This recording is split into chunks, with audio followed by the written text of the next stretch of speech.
My narcissistic sister tried to take me down, and our parents just laughed it off. Now everyone realizes how messed up she is. So here's the backstory. I'm smack in the middle of a pretty big family. I'm the second youngest out of 5 kids. My relationship with my sister, who I'll refer to as Sarah, has always been a bit rocky, largely because of our 5-year age difference. While many siblings grow closer despite such gaps, for Sarah and me, it just added to the tension. Growing up, I often felt like an annoying tag-along rather than a cherished younger sister. Sarah seemed to find my presence irritating, especially when I had any say in family decisions, like picking the movie on movie night. Fast forward to this year. I'm now 18, about to turn 19, and Sarah recently turned 24. The big news? Sarah got engaged. Her boyfriend, who we'll call Y, decided to propose in a pretty spectacular way during a family outing to the beach in early June. He went all out, setting up a scene with big white letters and rose petals on the sand, a real showstopper. Everyone was there. My parents, all the siblings, and me. When we arrived and Sarah saw the setup, she was ecstatic. She said yes, of course, and the atmosphere was filled with joy and celebration. Our littlest sibling, only 4 years old, didn't quite grasp the situation but enjoyed the day regardless. But here's where the fairy tale ends and the drama begins. Post-proposal, Sarah seemed to transform overnight into a full-on bridezilla, and it seems my mom might have unwittingly encouraged her behavior. Since I'm her sister, Sarah automatically included me in the bridal party, which meant I got a front row seat to all the chaos that ensued. Here's a breakdown of the demands and plans that Sarah has laid out, turning her wedding preparations into a bit of a nightmare for those involved. 1. Bridesmaids' expenses. Dress. Each bridesmaid is expected to purchase their own dress. The cost? A whopping $300 for a blush pink dress that matches her color theme. Shoes and styling. On top of the dress, we need to buy specific blush pink shoes and pay for our own hair and makeup on the day, which isn't cheap. 2. Pre-wedding events. Bachelorette Spa Day. Sarah has planned a luxurious spa day that costs each bridesmaid $800. It's meant to be a day of relaxation, but the price tag is anything but relaxing. Bachelorette weekend in Toronto. For her bachelorette party, Sarah wants to fly out to Toronto and stay at the fancy Fairmont Hotel for a weekend. Just the hotel stay is estimated to cost around $1,000 per person. Dress fittings. We're required to attend multiple dress fittings, not just for ourselves, but primarily to support her. Each bridesmaid is also responsible for paying for their own dress alterations, which could add up to another $300. 3. Wedding planning involvement, cake and catering tastings. Sarah expects all bridesmaids to be present for selecting the wedding cake, the venue, and the catering, which includes paying $25 each just to participate in the tastings. 4. Wedding attendance costs. Reservation fee. All guests, including the bridal party, are asked to pay $150 to reserve their spots at the wedding. Gift expectations. Gifts must be either cash, a check, or an item strictly from her registry list. Sarah has even created a spreadsheet to track who gives what, and she's made it clear she will return any gifts that don't align with her specified wants. As you can imagine, all these demands have led to quite a bit of tension and frustration among family and friends.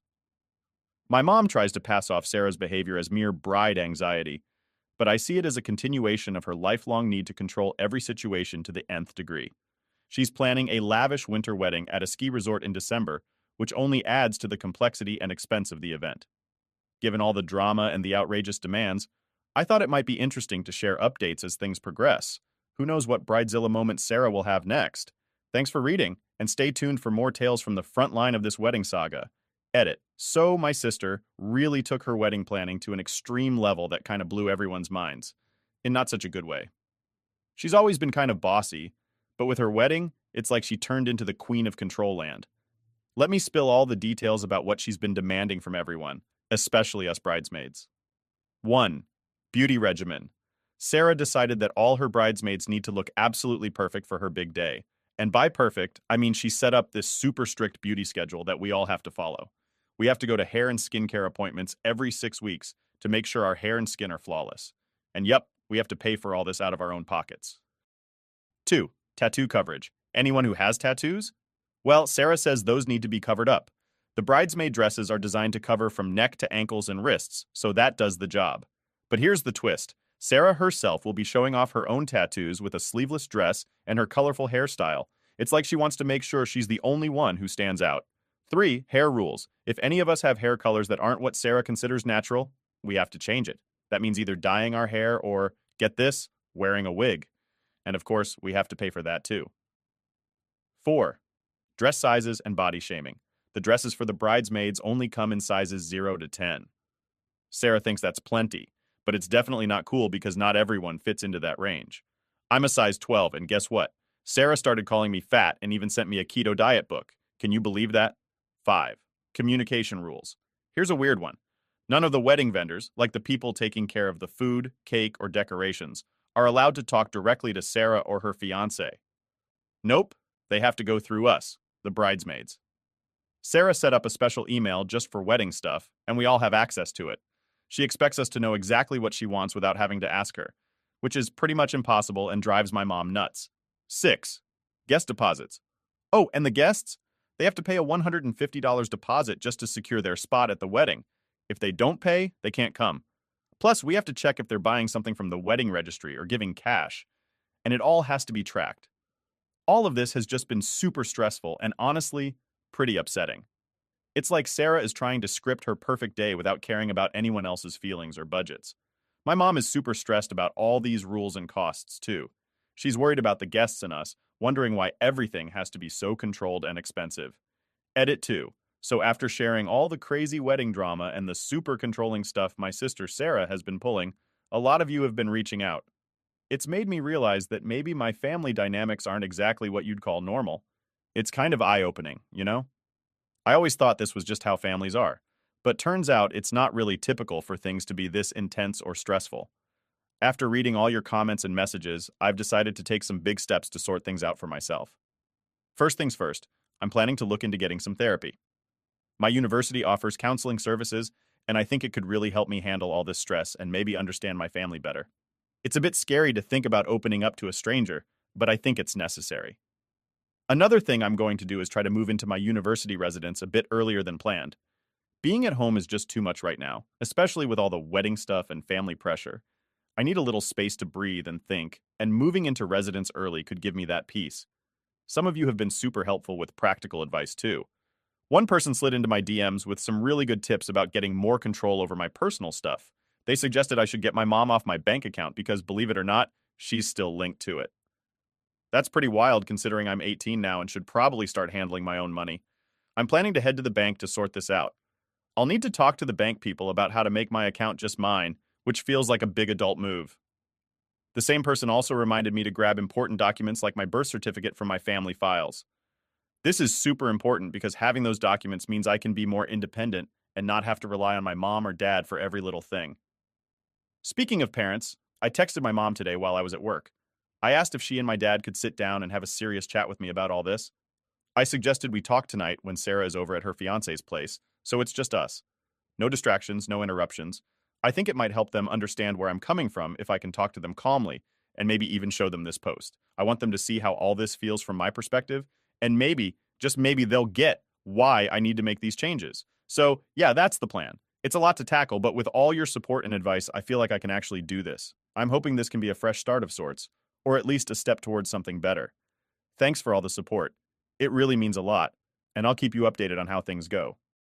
Edit 3. So, I've been thinking a lot about everything you guys have been saying in the comments, and you're totally right. Things with my family are definitely not normal. It's weird how you can grow up thinking all families are like yours, but then you find out that's not really how it's supposed to be. It's a lot to take in. I was at work today, just doing my usual stuff, but I couldn't stop thinking about all the things you all pointed out. So I decided to call my aunt. Now, just so you know, my aunt is pretty cool. She's actually my godmother too, and she's always had my back. She's one of the few people who totally gets how out there my mom can be. She even says my mom is nuts. We had a long talk on the phone about everything, not just the crazy wedding demands from my sister Sarah, but also how my parents have been treating me differently from my siblings since I was little. That's what you call favoritism, where parents sort of pick favorites among their kids, and it's not fair. My aunt really listened and understood where I was coming from, which felt awesome, because sometimes it feels like I'm overreacting, but she confirmed I wasn't. My aunt thinks I need to sit down and have a serious heart-to-heart with my parents. Not just about the wedding stuff, but about how things have been since I was a kid. She said it's important to clear the air and let them know how I've been feeling. Honestly, that's kind of scary to think about, but she's right. She also said she'd be on standby for me, which is super reassuring. Here's the plan. Once my shift at work is done, I'm going to head home and pack a quick overnight bag. My aunt said she'll swing by and pick it up so I can have some essentials ready, just in case I need to crash at her place for a bit after the talk with my parents. You never know how these conversations will go, and it's good to be prepared. Relevant comments before the update. Overall, she's going to have to accept that finances rule a lot of people's lives, and that if she's not going to come back down to earth, it's going to keep people from being able to participate like you hope. That's what I tried to tell her, but she won't listen. Her fiance makes 120K plus a year as a tech dude, and she's an accountant making 100K herself, so it's easy for her to afford this. Tell your mom and sister that you won't participate until someone pays all of your costs. Your mom should not try to keep the peace when your sister is a raging harpy. I hope her fiance backs out. Okay, he won't. He loves her spice. He's a very calm man now, so they match really well. He's the only one who can calm her down. How does his family feel about the admission fee to his wedding? It's normal on his side of the family. They say it's normal in Italian families, but I just found out it isn't. This is insane. I completely agree with you. The problem for me is that I can't afford it without going into debt for my student loans.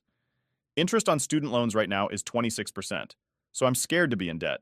Tell your mom you don't have the sort of money being a bridesmaid for a sister will involve. Tell sis she is free to include you outside of the wedding party.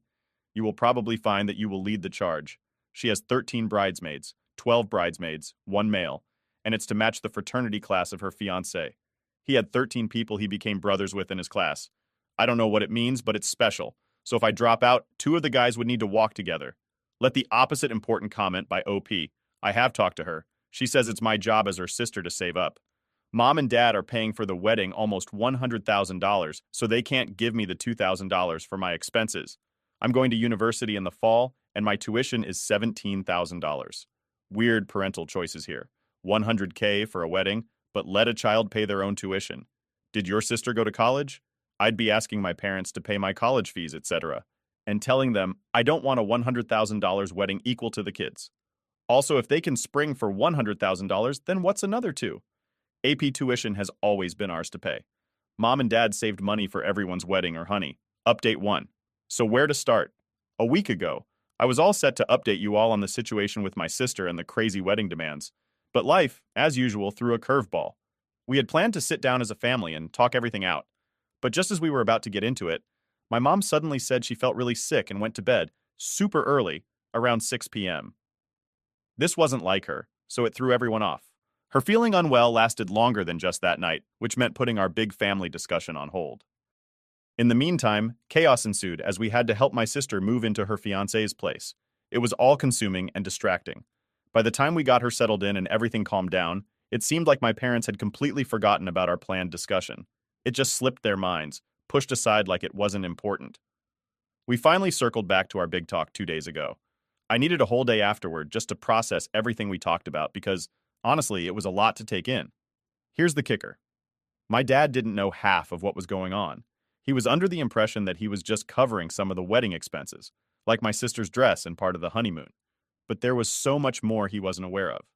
Let me back up a bit and explain the money situation, which is kind of at the heart of a lot of these issues. My parents set up accounts with $25K for each of us kids for when we turned 19 or started post-secondary education. It was meant to be our money to use as we saw fit. I just turned 19, and my dad was getting ready to transfer my share to me when all this blew up. But here's where it gets complicated. Shortly after my sister got engaged, she had this big heart-to-heart with my mom where she played the victim card, saying she felt left out and overlooked. My mom, bless her, tends to be a bit too soft-hearted and ended up feeling really guilty. This led to a decision that, unbeknownst to my dad, would stir up a lot of drama. Since my 2 older brothers are in the military and their major expenses like education and housing are covered, they hadn't touched their $25K. This left $50K just sitting there. Combine that with the $25K from my sister's account and my $25K, and suddenly, there's a lot of money in play. My mom decided to redirect some of this money to fund my sister's increasingly lavish wedding plans. My mom figured that since I had saved up $17,000 on my own, she could just give me $15K later for something like a car, a house down payment, or even my own wedding, assuming that would be enough.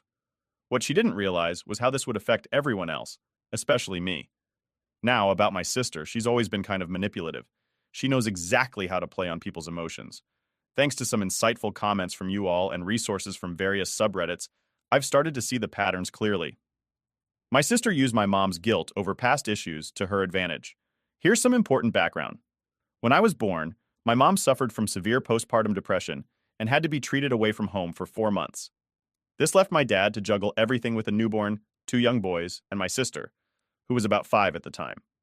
We had a nanny to help out, but obviously the nanny couldn't replace the emotional connection with our mom. This affected my sister deeply. She felt abandoned and left out, especially since the nanny was more focused on taking care of me as a baby. When my mom returned, instead of being angry with her, my sister directed all her bitterness and resentment towards me. I became the symbol of why she lost her mom's attention. It even escalated to her trying to smother me with a pillow once, though our family later laughed it off as her way of coping.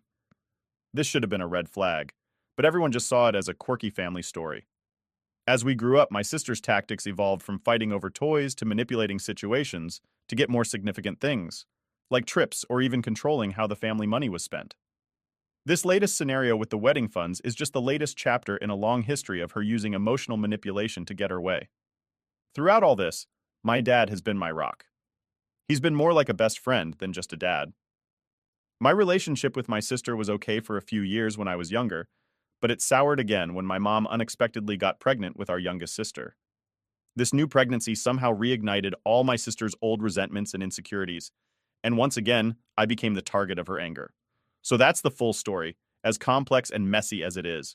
Sharing this has been both tough and therapeutic. I'm still trying to figure out the best way to navigate all this family drama, but having a place to talk about it and getting your support means the world to me. I'll definitely keep updating as things develop. Thanks for sticking with me through this long update. Update 2. So now that the background information is complete, here's what happened. A day after my sister moved out, I asked my mom and dad to please finally have the conversation with me. Mom was feeling better, so we sat down and started talking. I told them how I felt, how much of a financial toll it would be on me, how it wasn't fair, etc. Well, Dad blew up. He didn't know about the $100,000 or the things the sisters were doing, etc. He didn't like the fact that Mom used a lot of your father, and I agreed to talk even though they had an I showed group chat screenshots. We worked through the wedding issue I don't have to attend and the $25 for me issue.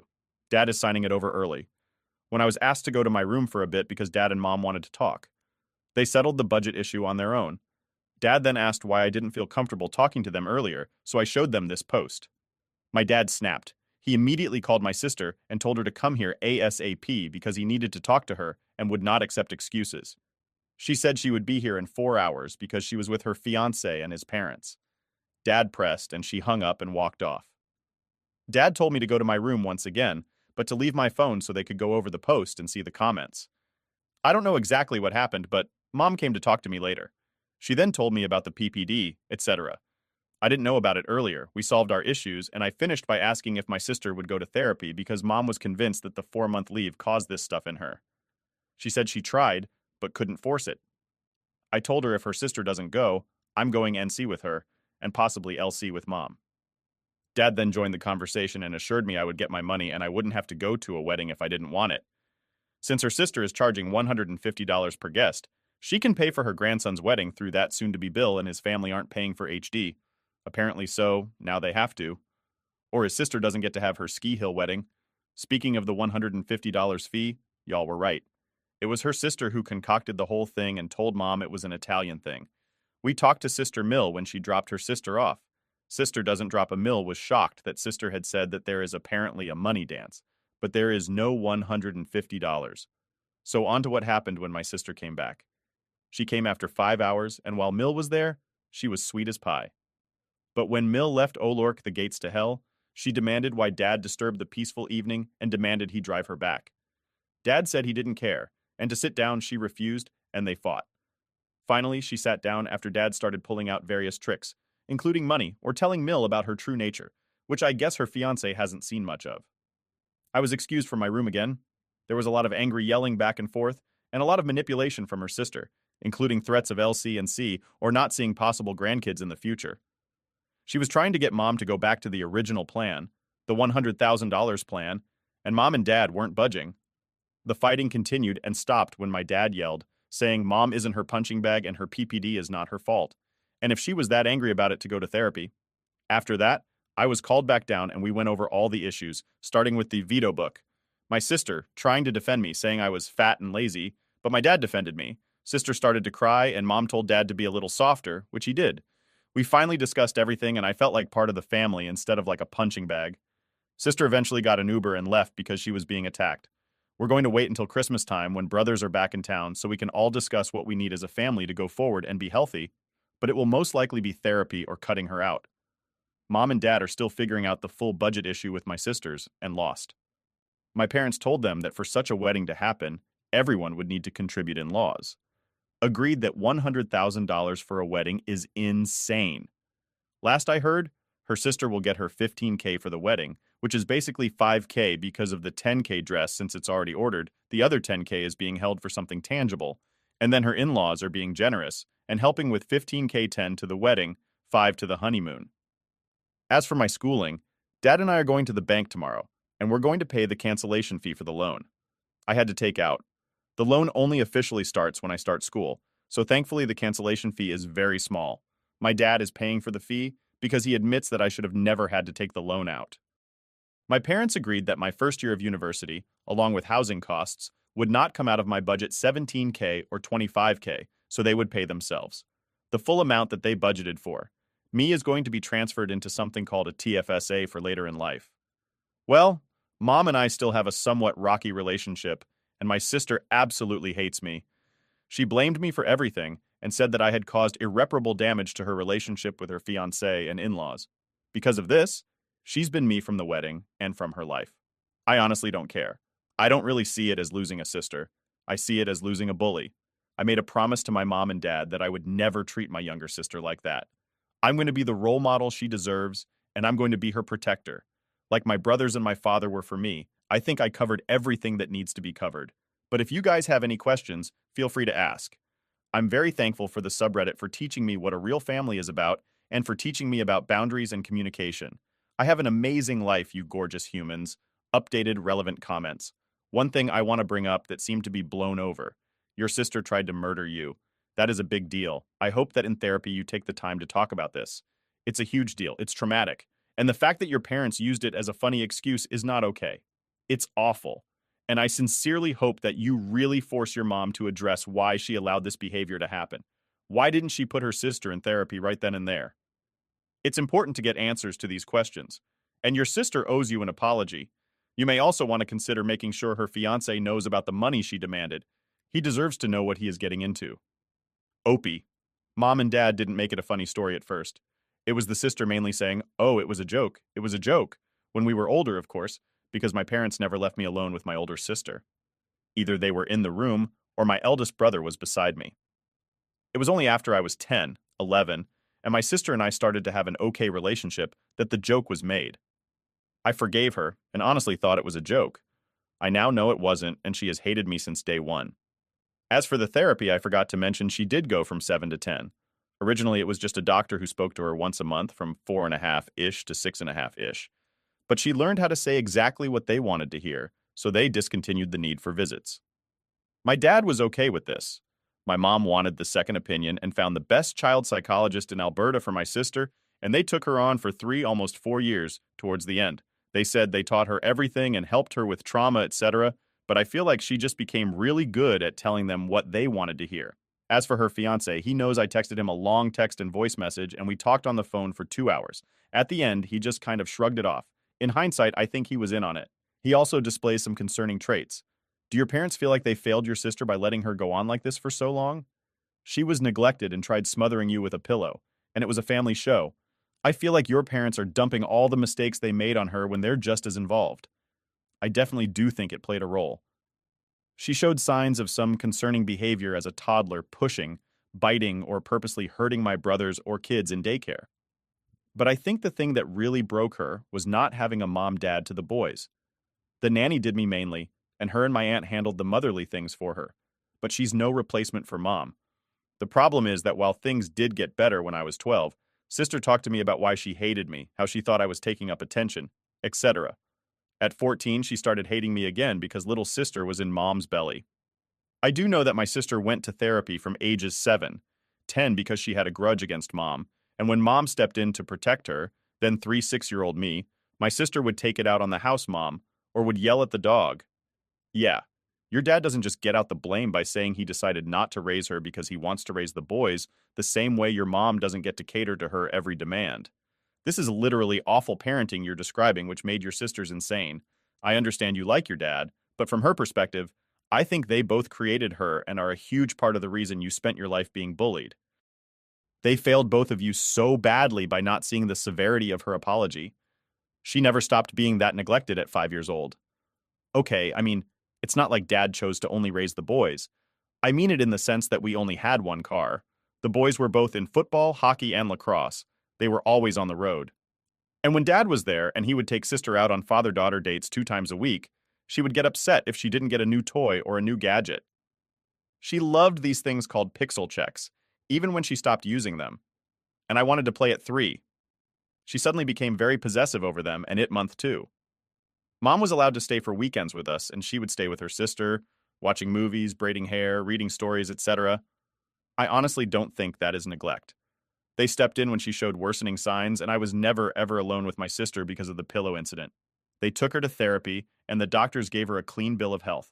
I honestly just think she's a master manipulator. Opie, in another comment to show you what she's like, she stole her fiancé from another girl she knew, all because she wanted him and didn't care about the other girl. Therapists often wait until a person is over 18 to diagnose BPD, hoping that a child will grow out of the behaviors of an adult. People with BPD are often master manipulators and can fool therapists by masking their behaviors, lying about their actions, and lying about how they feel in a very believable way. Almost like an actor playing a role. They always have a reason in their heads for why they are doing what they do, which can fool others who do not see both sides of the story. Well, as a PhD, I'm about to go down another rabbit hole.